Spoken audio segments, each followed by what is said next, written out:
ورحمۃ اللہ وبرکاتہ۔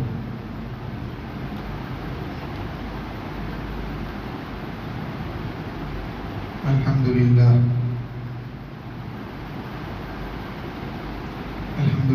نحمده ونستعينه ونستغفره ونؤمن به ونتوكل عليه ونعوذ بالله من شرور أنفسنا ومن سيئات أعمالنا، من يهده الله فلا مضل له ومن يضلله فلا هادي له،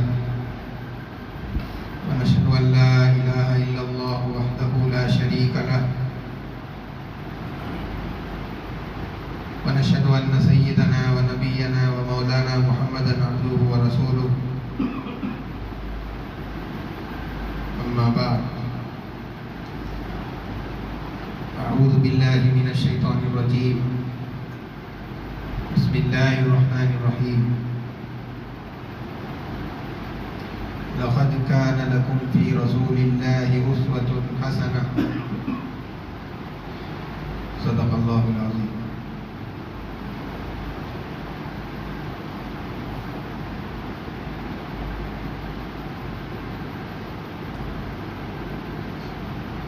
معزز سامعین اکرام،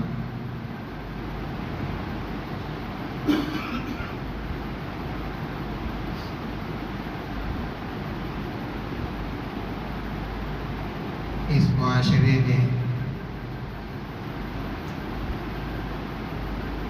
زندگی گزارنے کے بہت سارے آداب اور بہت ساری سنتیں ہیں۔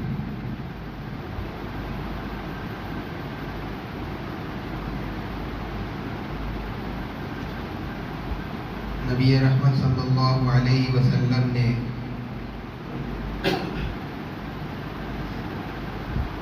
اپنے قول اور فعل کے ذریعے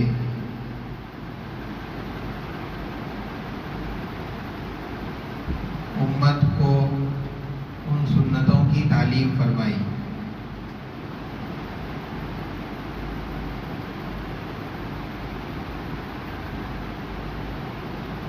انہی آداب اور سنتوں میں سے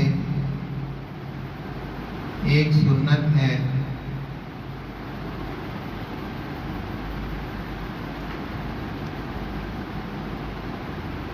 آپس میں ایک دوسرے کے ساتھ گھل مل کر رہنا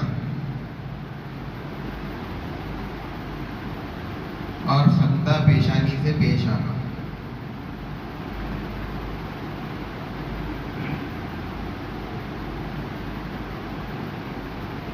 اور یہ مخلوق کا حق بھی ہے کہ جب کسی سے ملاقات ہو، کسی سے ملے تو خندہ پیشانی کے ساتھ مسکراتے ہوئے ملے۔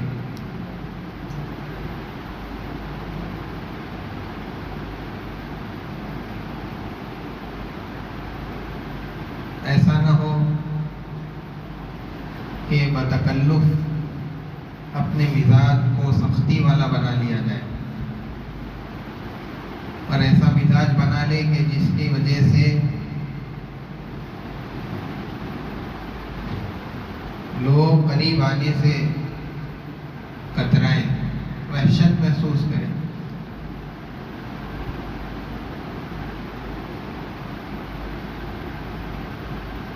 اللہ نے آپ کو جس مقام پر رکھا ہے، کتنا ہی بڑا مقام اللہ نے آپ کو دے دیا، چاہے دنیاوی اعتبار سے ہو چاہے دینی اعتبار سے۔ آپ کتنے بھی بڑے پیشوا بن جائیں، کتنے بھی بڑے امام بن جائیں، کتنے بھی بڑے مقتدی بن جائیں، رہبر بن جائیں، چاہے دینی ہو، سیاسی ہو، معاشرتی ہو، کسی بھی اعتبار سے، اس عہدے کی وجہ سے آدمی کو لوگوں سے کٹ کر کے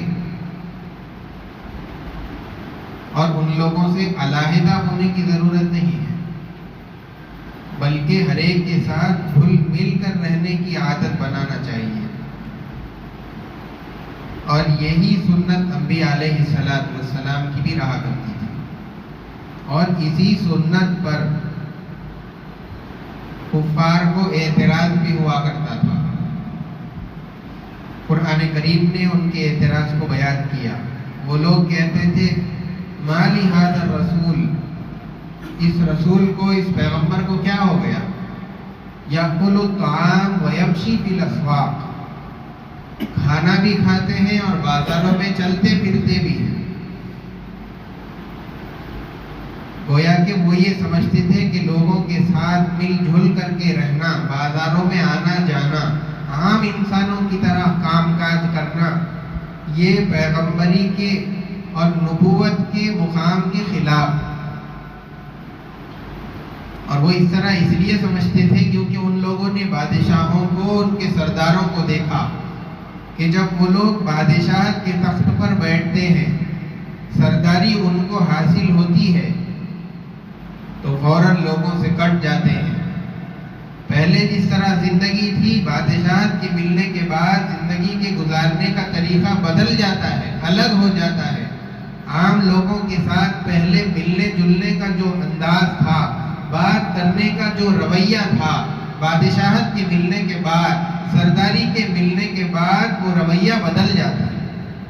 اسی لیے ان کفار نے یہ سمجھا کہ پیغمبر یہ تو بادشاہت سے بھی بڑا مقام ہے، اور جب بادشاہوں کا یہ انداز ہے تو پیغمبر بھی شاید اسی طرح کے ہوں گے۔ لیکن نہیں، پیغمبروں کو تو دنیا میں انسانوں کی ہدایت کے لیے ہی بھیجا جاتا ہے۔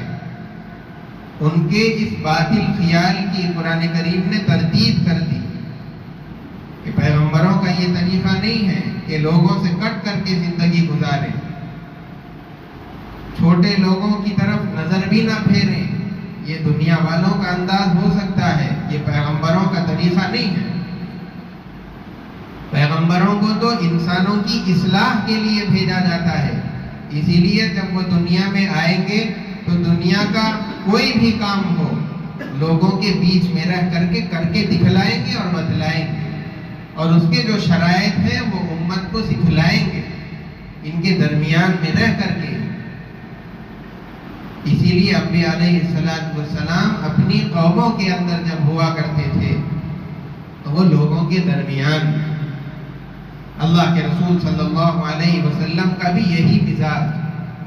جو کوئی صحابی اللہ کے رسول صلی اللہ علیہ وسلم سے ملاقات کرتا تو وہ صحابی ایسے محسوس کرتے آپ کے ملنے کے انداز کو دیکھ کر کے کہ حضور پاک صلی اللہ علیہ وسلم سارے ساتھیوں میں مجھ سے سب سے زیادہ محبت کرتے ہیں۔ ملنے والے یہ محسوس کرتے تھے، حالانکہ حضور صلی اللہ علیہ وسلم کا جو ملنے کا انداز تھا وہ سب کے ساتھ برابر، ہر کوئی یہ محسوس کرتا تھا کہ حضور مجھے سب سے زیادہ چاہتے ہیں۔ تو انبیاء علیہ السلام کا طریقہ یہ ہے۔ اللہ کے رسول صلی اللہ علیہ وسلم ایک مرتبہ ایک بازار میں تشریف لے گئے، وہاں پر ایک دیہاتی صحابی تھے، حضرت زاہد رضی اللہ تعالیٰ عنہ، سیاہ فام تھے، غریب آدمی تھے۔ اللہ کے رسول صلی اللہ علیہ وسلم ان سے بہت زیادہ محبت کرتے تھے۔ آپ صلی اللہ علیہ وسلم پیچھے کی طرف سے جا کر کے ان کو پیچھے سے اس طرح سے پکڑ لیا، ان کی کمر کو کس لیا۔ اب وہ صحابی چھڑانے لگے اور یہ کہنے لگے کہ کون ہے، مجھے کس نے پکڑ لیا؟ اللہ کے رسول صلی اللہ علیہ وسلم نے زور سے بازار میں آواز لگائی، من یشتری ھذا العبد منی، کہ کون ہے جو اس غلام کو مجھ سے خرید کر لے جائے۔ جب انہوں نے اللہ کے رسول صلی اللہ علیہ وسلم کی آواز سنی، پہچان گئے کہ یہ میرے آقا ہے، اور بجائے اپنے کو آگے کرنے کے وہ فرماتے ہیں کہ میں اپنی پیٹھ کو حضور کے سینے سے لگانے لگا۔ اللہ کے رسول صلی اللہ علیہ وسلم سے انہوں نے کہا کہ اللہ کے نبی، میں غریب معمولی آدمی ہوں، مجھے کون خریدے گا، اور اگر خریدے گا بھی تو میری کیا زیادہ قیمت نہیں آئے گی۔ اللہ کے رسول صلی اللہ علیہ وسلم نے فرمایا کہ ایسی بات نہیں ہے، اللہ تبارک و تعالیٰ کے دربار میں تمہاری بہت زیادہ قیمت ہے، تم معمولی آدمی نہیں ہو۔ اسی طریقے سے ایک اور مرتبہ اللہ کے رسول صلی اللہ علیہ وسلم مسجد نبوی سے نکلے اور آپ اپنے ایک صحابی حضرت عتبان بن مالک رضی اللہ تعالیٰ عنہ سے ملاقات کرنے کے لیے مسجد قباء کے قریب تشریف لے گئے، چونکہ وہ صحابی اس علاقے کے اندر رہتے تھے اور مسجد نبوی سے مسجد قباء 3 میل کا فاصلہ ہے۔ اب پیدل تشریف لے گئے، جا کر کے ان کے گھر پر دستک دی، لیکن 3 بار دستک دینے کے باوجود بھی وہ صحابی باہر نہیں آئے۔ تو اللہ کے رسول صلی اللہ علیہ وسلم واپس مدینہ منورہ تشریف لائے، ناراضگی کا اظہار نہیں فرمایا، اپنے چہرے کو ان سے نہیں پھیر لیا، کسی طرح کی کوئی بد کلامی ان سے نہیں کی، اور کوئی ایسا معاملہ نہیں کیا کہ جس کے ذریعے سے اپنے ساتھی کو، اس صحابی کو پریشانی ہوتی، تکلیف ہوتی۔ جب اس صحابی کو پتا چلا کہ اللہ کے رسول صلی اللہ علیہ وسلم مجھ سے ملاقات کرنے کے لیے میرے گھر تشریف لائے تھے، وہ دوڑے دوڑے مدینہ منورہ تشریف لائے اور اللہ کے رسول صلی اللہ علیہ وسلم سے کہا کہ اللہ کے نبی، میری کیا حیثیت کہ پیغمبروں کے امام میرے گھر پر تشریف لائے تھے۔ تو اس طرح کا عاجزانہ معاملہ، دوستانہ معاملہ، پیار محبت والا معاملہ، اپنے ساتھیوں کے ساتھ مل جل کر رہنے کا مزاج اللہ کے رسول صلی اللہ علیہ وسلم نے اپنی زندگی سے کر کے بتلایا ہے۔ اسی لیے اللہ تبارک و تعالیٰ آپ کو چاہے مال کے اعتبار سے بڑا بنا دے، کسی بھی اعتبار سے آپ کو عہدہ دے دے، دین کا ہو، دنیا کا ہو، آپس میں لوگوں کے ساتھ مل جل کر رہنے کا، ایک دوسرے کا خیال کرتے ہوئے زندگی گزارنے کا مزاج اور ایک ماحول بنانا چاہیے۔ یہ نہیں کہ معاشرے کے ساتھ اب جب عہدہ مل گیا تو کٹ کر کے اپنی زندگی کے اندر مست ہو گئے اور مصروف ہو گئے۔ حضرت عبداللہ ابن عمر رضی اللہ تعالیٰ عنہ ایک بڑے مشہور صحابی ہے، عبادت میں ان کا بہت بڑا مقام، عبادت کی وجہ سے وہ بہت زیادہ مشہور ہے، زہد و تقویٰ ان کی زندگی کے اندر۔ ان کی ایک خاصیت یہ بھی ہے کہ انہوں نے پچھلی آسمانی کتابیں تورات، زبور اور انجیل، اس کو بھی انہوں نے پڑھا تھا۔ آدمی اگر تورات یا زبور، پچھلی جو کتابیں ہیں، اس کے اندر اگرچہ کہ بہت زیادہ تبدیلیاں ہو گئی، یہودیوں نے بدل دیا، عیسائیوں نے اس کے اندر تحریفیں کر دی، وہ اپنی اصلی شکل پر نہیں ہے، لیکن اگر کوئی اس نظریے کے ساتھ اور اس ارادے کے ساتھ پڑھنا چاہے کہ میں اس کی حقیقت کو معلوم کروں اور عیسائیوں کو اور یہودیوں کو اسلام کی تبلیغ کرنے میں مجھے آسانی ہو جائے، تو علماء نے اس بات کی اجازت دی ہے کہ آپ ان کتابوں کو اس ارادے کے ساتھ پڑھ سکتے ہیں۔ البتہ وہ صحابی رضی اللہ تعالیٰ عنہ، انہوں نے ان کتابوں کو پڑھا اور ان کتابوں کے اندر اللہ کے رسول صلی اللہ علیہ وسلم کی صفات بھی مذکور ہیں۔ آج بھی اگرچہ کہ بہت ساری تبدیلیاں ہو گئی، کچھ بڑھا دیا گیا، کچھ کم کر دیا گیا، الفاظ کو بدل دیا گیا، اپنی طرف سے کوئی حکم اس کے اندر شامل کر دیا گیا، لیکن کہیں کہیں پر کلام اللہ کا نور ان کتابوں میں آج بھی موجود ہے، اس لیے کہ اللہ کے رسول صلی اللہ علیہ وسلم کی جو صفات ان کتابوں کے اندر اس نبی کے زمانے میں بھیجی گئی تھی، وہ آج بھی اسی طریقے سے ان کتابوں میں موجود ہے۔ چنانچہ اسی وجہ سے تو یہود، اللہ تبارک و تعالیٰ نے یہودیوں کے بارے میں فرمایا یعرفونہ کما یعرفون ابناءہم، یہ جو یہودی اللہ کے نبی صلی اللہ علیہ وسلم کے اطراف میں ہے، یہ اللہ کے رسول صلی اللہ علیہ وسلم کو اس اچھے انداز سے جانتے ہیں جیسے کہ یہ اپنی اولاد کو جانتے ہیں۔ آدمی جس طریقے سے اپنی اولاد کو دور سے ہو، قریب سے ہو، سامنے سے ہو، پیچھے سے ہو، کسی بھی جانب سے اولاد کی طرف اشارہ کر کے کہا جائے کہ یہ کون ہے، فوراً بتائے گا کہ یہ میرا بیٹا ہے۔ جس طریقے سے باپ اپنی اولاد کو جانتا ہے، کیونکہ یہودیوں نے اللہ کے رسول صلی اللہ علیہ وسلم کی جو صفات تورات کے اندر ذکر کی گئی تھی ان کے جاننے والے تھے، انہوں نے اس کو اپنی کتابوں کے اندر پڑھا تھا، جب انہوں نے اللہ کے رسول صلی اللہ علیہ وسلم کو دیکھا تو وہ ساری صفات جو تورات کے اندر تھی اللہ کے رسول صلی اللہ علیہ وسلم کی ذات میں انہوں نے پایا، لیکن ہٹ دھرمی کی وجہ سے، ضد کی وجہ سے اللہ کے رسول صلی اللہ علیہ وسلم کی بات کو قبول نہیں کیا۔ البتہ حضرت عبداللہ ابن عمر رضی اللہ تعالیٰ عنہ انہوں نے تورات بھی پڑھی، انجیل بھی پڑھی، زبور بھی پڑھی۔ ایک صاحب ان کے پاس پہنچے اور انہوں نے ان سے کہا کہ آپ نے تورات پڑھی ہے، مجھے یہ تو بتائیے کہ تورات کے اندر اللہ کے رسول صلی اللہ علیہ وسلم کی کیا صفات بیان کی گئی ہے؟ انہوں نے بتایا کہ میں آپ کو ضرور بتاؤں گا۔ اس کے بعد انہوں نے یہ کہا کہ اللہ کے رسول صلی اللہ علیہ وسلم کی تورات میں جو صفات بیان کی گئی ہیں، بہت ساری صفات وہ ہیں جو قرآن کریم کے اندر بیان کی گئی ہیں۔ یعنی قرآن کریم کے اندر اللہ کے رسول کی جو صفات ہیں وہ بہو وہی صفات تورات کے اندر آپ کو ملیں گی۔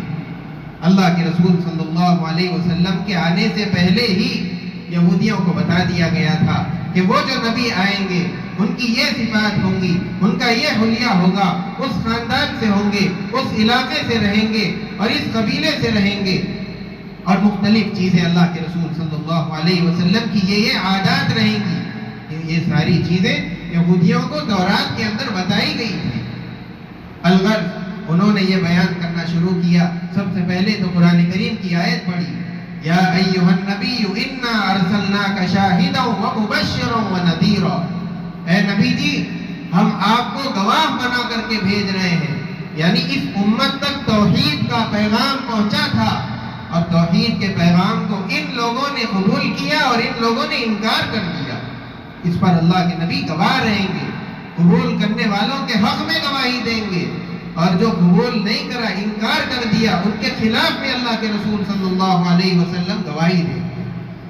آگے تورات کی عبارات کے اندر یہ بات لکھی ہوئی ہے، حرزا للأمیین، کہ اللہ کے رسول صلی اللہ علیہ وسلم امیوں کے لیے نجات دہندہ ہوں گے۔ امی یہ عربوں کا لقب ہے، اس لیے کہ ان کے یہاں پڑھائی لکھائی کا عام رواج نہیں تھا، اکثر ان کی توجہ اور دھیان پڑھنے کی طرف نہیں ہوا کرتا تھا، اسی لیے ان کو امی کہا جاتا ہے۔ امی ایسے آدمی کو کہا جاتا ہے جو نہ پڑھے نہ لکھے۔ اللہ کے رسول صلی اللہ علیہ وسلم کی یہ صفت تورات کے اندر لکھی گئی ہے، حرزا للأمیین، کہ آپ عربوں کے لیے نجات دہندہ ہوں گے۔ آگے یہ بات فرمائی گئی ہے، انت عبدی ورسولی، کہ اے اللہ کے نبی جو آگے آنے والے ہیں یعنی محمد صلی اللہ علیہ وسلم، وہ میرے بندے ہوں گے اور میرے رسول ہوں گے۔ آگے فرمایا گیا، سمیتک المتوکل، میں نے اس کا نام یعنی اس پیغمبر کا نام متوکل رکھا۔ متوکل کے معنی جو اللہ پر بھروسہ کرنے والا ہوگا۔ آگے فرمایا، لیس بفظ ولا غلیظ، ایسے نہیں ہوں گے، ان کی گفتگو کے اندر سختی نہیں ہوگی اور نہ ان کے مزاج میں سختی ہوگی۔ وہ بات کریں گے تو نرمی کے ساتھ بات کریں گے، ان کا مزاج بھی نرمی والا مزاج ہوگا، سختی نہ ان کے گفتگو میں ہوگی نہ ان کے مزاج کے اندر ہوگی۔ ولا صخاب فی الاسواق، بازاروں کے اندر شور کرتے ہوئے پھرنے والے وہ نبی نہیں ہوں گے۔ اور اسی طریقے سے ولا يدفع السیئۃ بالسیئۃ، وہ برائی کا بدلہ برائی سے نہیں دیں گے بلکہ برائی کا بدلہ اچھائی سے دیں گے۔ حضور صلی اللہ علیہ وسلم کی سیرت اٹھا کے دیکھو، جگہ جگہ پر ملے گا کہ کفار اور مشرکین اور یہود اور منافق اللہ کے رسول صلی اللہ علیہ وسلم کے ساتھ کس طرح کا برتاؤ کر رہے ہیں، اور اللہ کے نبی ان کے بدلے میں ان کے ساتھ کیسا بدلہ کر رہے ہیں اور معاملہ کر رہے ہیں۔ آپ کو صاف سمجھ میں آ جائے گا کہ ہمارے نبی کی جو صفات قرآن کریم بلکہ تورات کے اندر بھی ذکر کی گئی ہے وہ 100% صحیح ہے۔ اللہ کے رسول صلی اللہ علیہ وسلم کے متعلق آگے فرمایا، وَلَٰكِن يَعْفُوا وَيَصْفَحُوا، بلکہ وہ معاف کرنے سے اور درگزر کرنے سے کام لیتے ہیں۔ اس کے علاوہ تورات میں ایک بات آپ صلی اللہ علیہ وسلم کی ایک خصوصیت یہ بھی ذکر کی گئی ہے کہ ان کے قدموں میں پتھر کے بت گریں گے۔ جب اللہ کے رسول صلی اللہ علیہ وسلم فتح مکہ کے موقع پر حرم شریف کے اندر داخل ہوئے، کعبۃ اللہ کے اطراف میں جو بت رکھے ہوئے تھے، سیرت کی کتابوں کے اندر یہ بات لکھی ہے کہ کہ وہ بت قدموں میں گرنے لگے۔ اس طریقے سے وہ جو نشانی تورات کے اندر اللہ کے رسول صلی اللہ علیہ وسلم کی بیان کی گئی تھی ہو بہو وہ بھی فتح مکہ کے موقع پر پوری ہوئی۔ اس طریقے سے انجیل کے اندر بھی اللہ کے رسول صلی اللہ علیہ وسلم کی بہت ساری صفات مذکور ہیں۔ الغرض اس صحابی نے یہ بہت ساری صفات ان صاحب کو بتائیں جو تورات کے اندر اللہ کے نبی صلی اللہ علیہ وسلم کی بیان کی گئی ہے۔ آپ صلی اللہ علیہ وسلم کی صفات صرف ظاہری سنتوں تک محدود نہیں ہے، ہم نے سنتوں کو ظاہری سنتوں تک محدود کر دیا۔ مسواک کرنا، داڑھی رکھنا، شرعی لباس پہننا اپنی وظیفہ سنت کے اعتبار سے ہو، بس اسی حد تک ہم نے سنتوں کو محدود کر دیا۔ حالانکہ اللہ کے رسول صلی اللہ علیہ وسلم کا لوگوں کے ساتھ جو معاملہ ہوا کرتا تھا، آپ صلی اللہ علیہ وسلم کی جو معاشرت تھی، یہ ساری چیزیں، آپ کی جو عادات تھی، یہ ساری چیزیں سنت کے دائرے کے اندر آتی ہے۔ جس طریقے سے دوسری سنتوں پر عمل کرنے کی ہم فکر کرتے ہیں، اسی طریقے سے ان سنتوں پر بھی معاشرت کی کیا سنتیں ہیں، تعلقات قائم کرتے وقت کیا سنتیں ہیں، اور لوگوں کے ساتھ کس طرح رہنا چاہیے، اخلاق کس طرح سے ہونے چاہیے، یہ سب سنتوں پر عمل کرنے کی آدمی کو فکر کرتے رہنا چاہیے۔ اللہ کے رسول صلی اللہ علیہ وسلم کی ایک سنت جو تورات کے اندر بھی بتائی گئی، اسی طریقے سے حضور صلی اللہ علیہ وسلم کی تعلیمات میں بھی یہ بات ملتی ہے کہ برائی کا بدلہ اچھائی سے دینا چاہیے۔ حضور صلی اللہ علیہ وسلم کے ایک فرمان میں یہ بات مذکور ہے، سل من قطعک، جو تم سے رشتہ توڑے اس کے ساتھ رشتہ جوڑو۔ وہ توڑنے کا کام کر رہا ہے، تم اس کے ساتھ رشتہ جوڑنے کا کام کرو۔ واعف عمن ظلمک، جو تم پر زیادتی کرے اس سے درگزر کرو، اس کو معاف کر دو۔ واحسن الی من اساء الیک، اور جو تمہارے ساتھ برائی کرے تم اس کے ساتھ اچھائی کرو، احسان کا معاملہ کرو، اس کے ساتھ نیک سلوک کرنے کی کوشش کرو۔ اللہ کے رسول صلی اللہ علیہ وسلم نے دوسرے فرمان میں یہ بات فرما دی کہ یہ صلہ رحمی نہیں ہے کہ تم برابری کا معاملہ کرو، بلکہ صلہ رحمی یہ ہے کہ وہ تمہارے ساتھ رشتہ توڑنے کی کوشش کر رہا ہے، تمہارے ساتھ برائی کرنے کی کوشش کر رہا ہے، تم اس کے ساتھ رشتہ جوڑنے کی کوشش کرو۔ آج معاشرے کے اندر یہی ہو رہا ہے، جب شادی میں جائیں گے انہوں نے 500 کا لفافہ دیا، ہم بھی 500 کا دیں گے۔ سب سے پہلے تو یہ کہ وہ ہماری شادی میں نہیں آئے، ہم ان کے پاس نہیں جائیں گے۔ انہوں نے ہماری صورت نہیں دیکھی، ہم ان کی صورت نہیں دیکھیں گے۔ اس طرح برابری کا معاملہ ہو رہا ہے، حالانکہ اللہ کے رسول صلی اللہ علیہ وسلم نے فرما دیا کہ برابری کا معاملہ یہ صلہ رحمی نہیں ہے، بلکہ آدمی رشتہ توڑنے لگے تو آپ آگے بڑھ کے اس کے رشتے کو جوڑنے کی فکر کریے، اس کے ساتھ تعلقات ہموار کیجیے، بہتر بنانے کی کوشش کیجیے۔ یہ اللہ کے رسول صلی اللہ علیہ وسلم کی تعلیمات ہے۔ اللہ تبارک و تعالیٰ کے نزدیک سب سے بہتر گھونٹ جو انسان نگلتا ہے وہ غصے کا گھونٹ ہے۔ غصہ آ رہا ہے، آدمی چاہے تو اپنے غصے کا اظہار بھی کر سکتا ہے، سامنے والے کو مار سکتا ہے، تکلیف پہنچا سکتا ہے، لیکن اپنے غصے پر قابو کرتے ہوئے آدمی اپنے غصے کے گھونٹ کو پی جائے۔ جتنے گھونٹ آدمی نگلتا ہے، اللہ کے نزدیک سب سے پسندیدہ گھونٹ غصے کا گھونٹ ہے جو آدمی نگل جاتا ہے۔ اسی لیے آدمی کو غصے کے موقع پر اپنے نفس پر قابو رکھنا چاہیے۔ اللہ تبارک و تعالیٰ نے صابرین کا اجر بھی بہت زیادہ رکھا ہے، انما یوفی الصابرون اجرهم بغیر حساب۔ جو آدمی صبر کر لیتا ہے بے حساب اس کو جنت، نعمتیں اور اسی طریقے سے اجر اور ثواب اللہ تبارک و تعالیٰ اس کو عطا فرماتے ہیں۔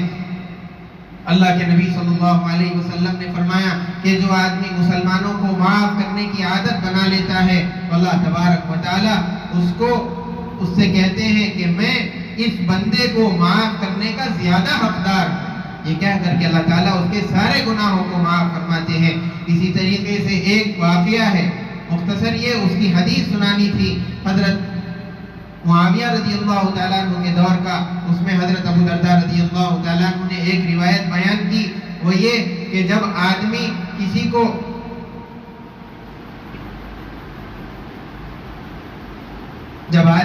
کو معاف کر دیتا ہے تو اللہ تبارک و تعالیٰ اس آدمی کو ایسے وقت میں معافی دیتے ہیں، درگزر کرتے ہیں جبکہ اس کو معافی کی سب سے زیادہ ضرورت ہوتی ہے. یعنی قیامت کے روز جب آدمی سب سے زیادہ پریشان ہوگا، معافی کے لیے اللہ کے سامنے اپنے گھٹنے ٹکائے بیٹھا ہوگا، اللہ تعالیٰ اس میدان کے اندر اس کو بخش دیتے ہیں اور گناہوں کو معاف کر دیتے ہیں.